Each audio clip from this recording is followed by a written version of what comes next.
here's Nikola Jokic operating in his usual spot at the elbow. Now, watch how the Denver Nuggets exploit the Miami Heat's defense on this one by using a simple back pick, which opens up Jamal Murray underneath. And in this next play, almost the same thing happened as Murray got another easy basket down low, as if they were just doing drills in practice. I mean, these things cannot and should not happen at all costs, if you're the Miami Heat. Now, I know that it's easier said than done, because the Nuggets are just a totally different beast this season. But with their big bounce-back win in Game 2, the Heat proved that they can at least combat these giants by making the right adjustments and staying disciplined on both ends of the floor. And having said this, let us build on this one and break down how the Miami Heat can defeat Jokic and the Nuggets in this series. Anyways, let's quickly dive into this by talking about the biggest problem that the Heat are currently dealing with.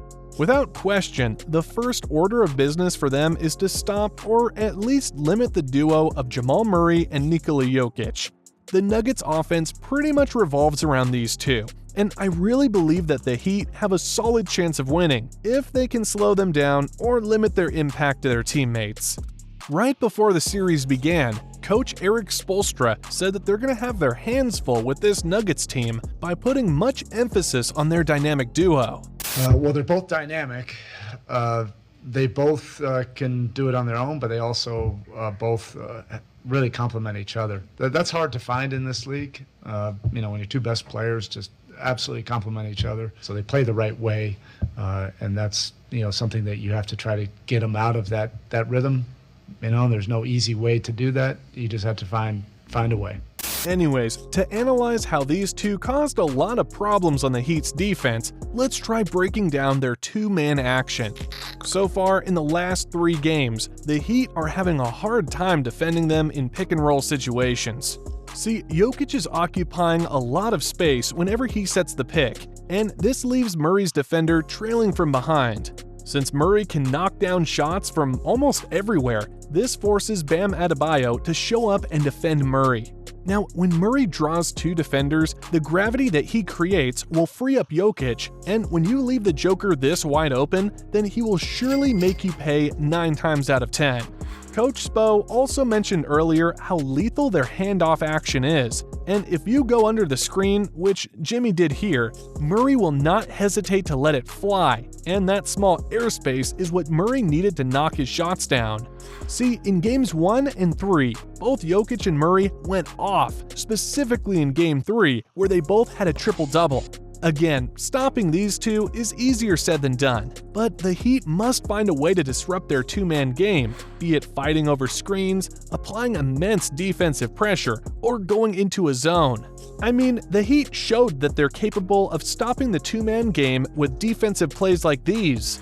See, knowing that Max Strus will be caught on the screen, Kevin Love stepped up and sacrificed his body to get the charge. And despite going under the screen, Martin fought his way through it and was able to defend Murray until the time expired. To put it simply, Jokic and Murray can't just simply have their way all the time on offense, and at some point, the Heat have to make a stand and make their presence felt. And if not, this series is over before we even know it. Anyways, we all know that Nikola Jokic is the difference maker for the Nuggets in this series, and so far in these playoffs, he has been completely unstoppable.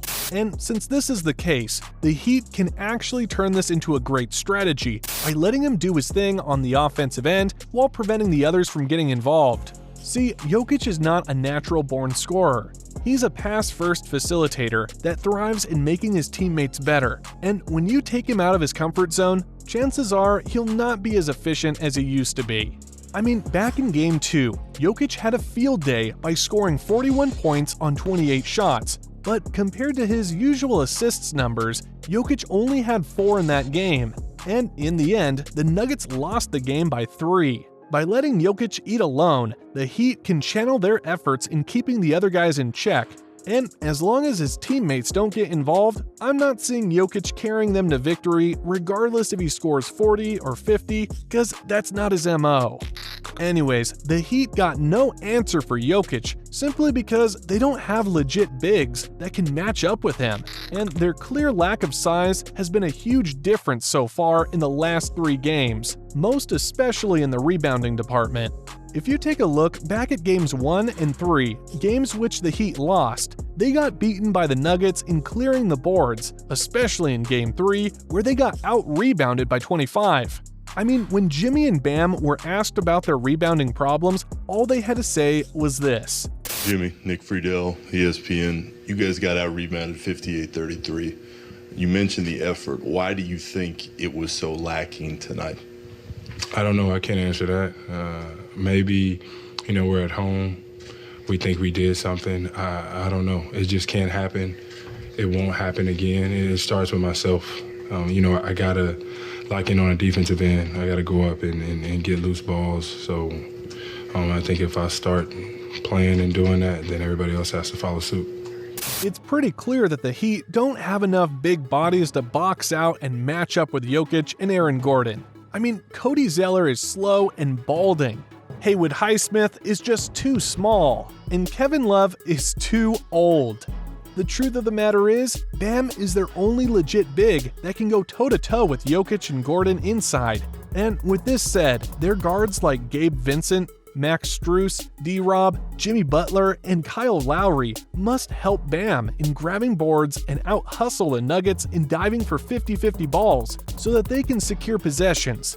The Heat have built a reputation for being a scrappy team all season long, and there's no other better way to test it out than against the equally tough Nuggets squad in this particular series.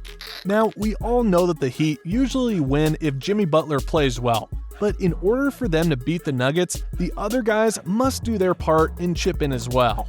I mean, in this graphic right here, you can see that the Heat lost games where the supporting cast only scored 55 points below while shooting under 40% from the field. Meanwhile, the Heat won Game 2 where the other guys stepped up and shot efficiently from the field with 49%. Now, speaking of being efficient, the Heat also have to shoot better from the outside if they want to pull off the upset. See, in Game 1, they shot only 33.3% from downtown, and that ended with a loss. In Game 3, they only shot 31.4%, which again resulted in another loss. But in Game 2, they shot well from beyond the arc, hitting 17 out of 35 from 3, which is equivalent to 48.5%. And guess what? They won that game.